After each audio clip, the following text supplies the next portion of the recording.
こんにちは、ゴメです。今まで YouTube ショート、ノートでの公開でしたが、今回は2025年締めくくりということで、通常の投稿としてデスクツアーをお届けします。今年は 3D プリンターの導入で試行錯誤は増えましたが、デスク周りを劇的にスッキリさせるあるアイテムをメインに、私のこだわりを詰め込んだデスクを紹介していきます。拙い動画になりますが、よろしければ最後までお付き合いください。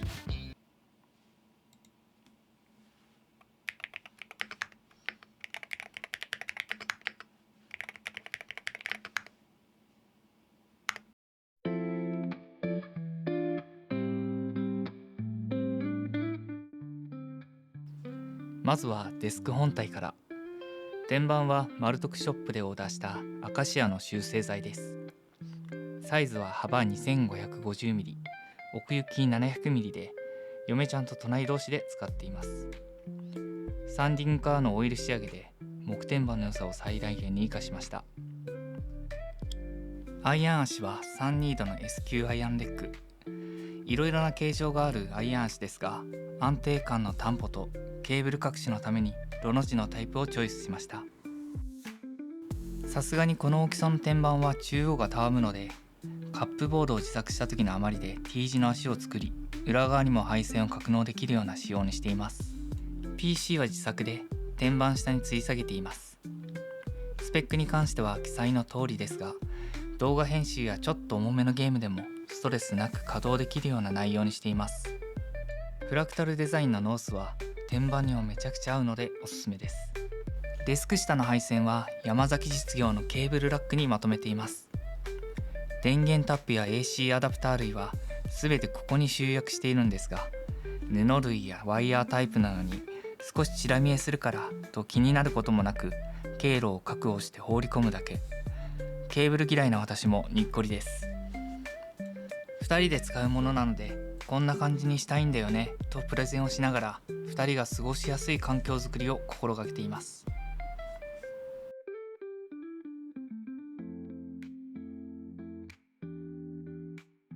使用しているキーボードはモークブレードの TKL-HE。 ラピッドトリガー搭載のキーボードを3台経て、最終的にこれにたどり着きました。キーキャップとケーブルのみ交換して愛用しています。ケーブルはキークロンのダブルスリーブギフケーブル。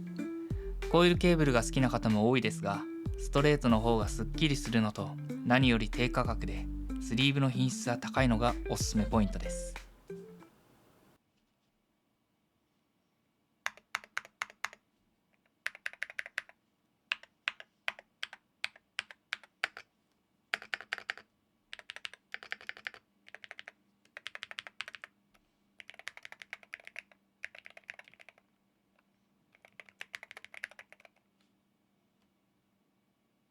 マウスは次元の NP01S ワイヤレスを使用しています。 FPS バロラントをプレイしていた時にこれを購入してからそのまま利用しています。今は FPS から少し離れてしまったので、デスクワーク向けのこれこそはというおすすめのマウスがありましたら教えてください。普段ゲームをやるときは 8BitDo の Ultimate を使っています。昔から Xbox ベースのコントローラーの方が使い慣れており、充電ドックを含めたフォルムが最高です。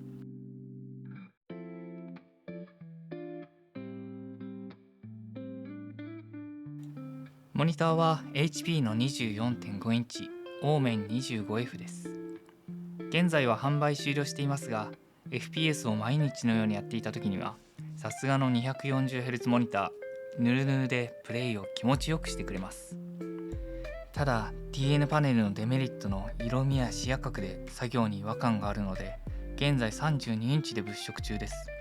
おすすめありましたら教えてください。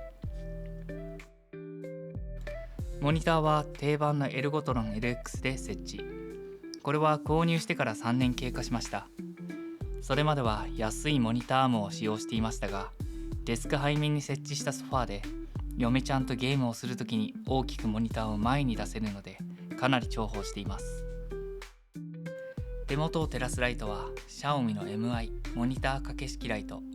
正直モニターライトに関してはいろいろ使ってみたいなと思いつつも、費用対効果的に他のデバイスが優先になりがちです。サブディスプレイは第3世代の iPad Pro 11インチを MagFlow で設置しています。カメラ用のマジックアームと MagFlow を使ってスピーカースタンドに固定しています。2つの接続はチーズプレートを挟んでベサに対応しています。MagFlow 自体は発売初期に購入しましたが、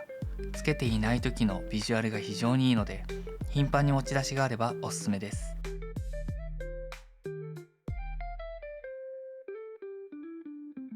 私がデスクシェルフを使っている理由ですが、とにかく配線が多い私の環境ではケーブルも各世で一石二鳥です。ただここで問題になってくるのが充電をどうするかです。デスクの上の充電はいろんな方が日々研究を重ね、充電ケーブル難民を救おうとしています。片引きのリールを使って普段は隠せる充電構造を提案したり、最近だとアンカーさんが出した置き型の充電ステーションだったり、日々進んでいるなと感じます。ただ充電ステーションは非常にいい製品ですが、スペースを取るのでその分ごちゃつき感が否めません。片引きリールを使えばシェルフの隙間から見える複数本のケーブルにムズムズ。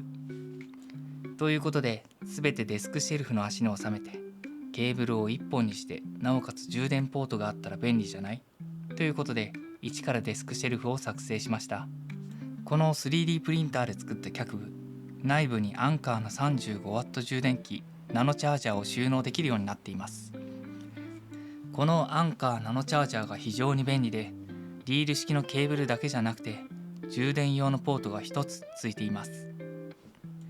使い終わればケーブルはささっと収納。もし必要であれば複数の充電も可能で、デスクの上はいつでもミニマルな状態を保てます。またケーブルも背面から1本の電源ケーブルが出るだけなんで、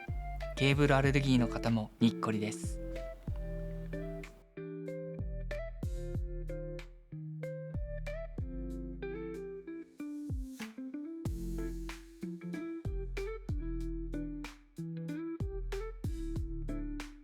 デスクシェルフも初期では90センチで足りていましたが、デスクを改装するたびに手狭に、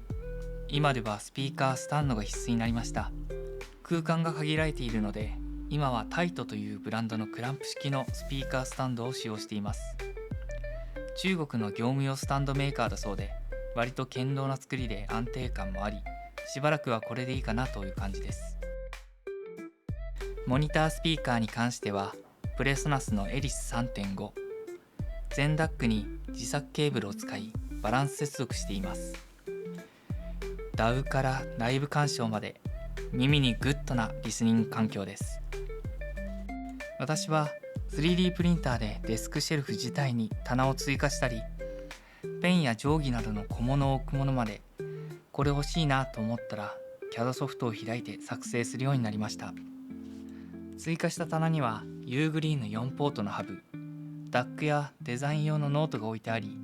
今後も何か面白いものを追加できないかななんて思っています。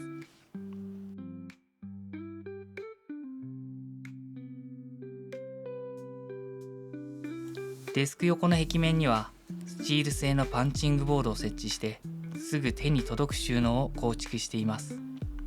使用頻度の高いケーブル類やツール系をここに集約しています。これを設置してからは何を置こうか、何を作ろうかと考える時間ができ、とてもポジティブなイメージとともに物欲があふれ出してきます。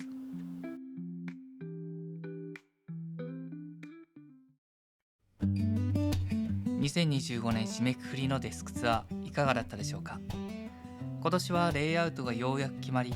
普段の行動に合わせたベースが出来上がりました。2026年は自己満足全開でいろいろと改装していきたいと思います。また今回紹介したデスクシェルフ足リールレグ、ブラックの他に白デスクにぴったりなオフホワイトとともにストアで販売中です。デスクの充電ケーブル問題を解決したいという方は、ぜひ動画の概要欄にあるリンクからチェックしてみてください。この動画が少しでも参考になりましたら、チャンネル登録と高評価をよろしくお願いします。それではまた次の動画でお会いしましょう。ゴメでした。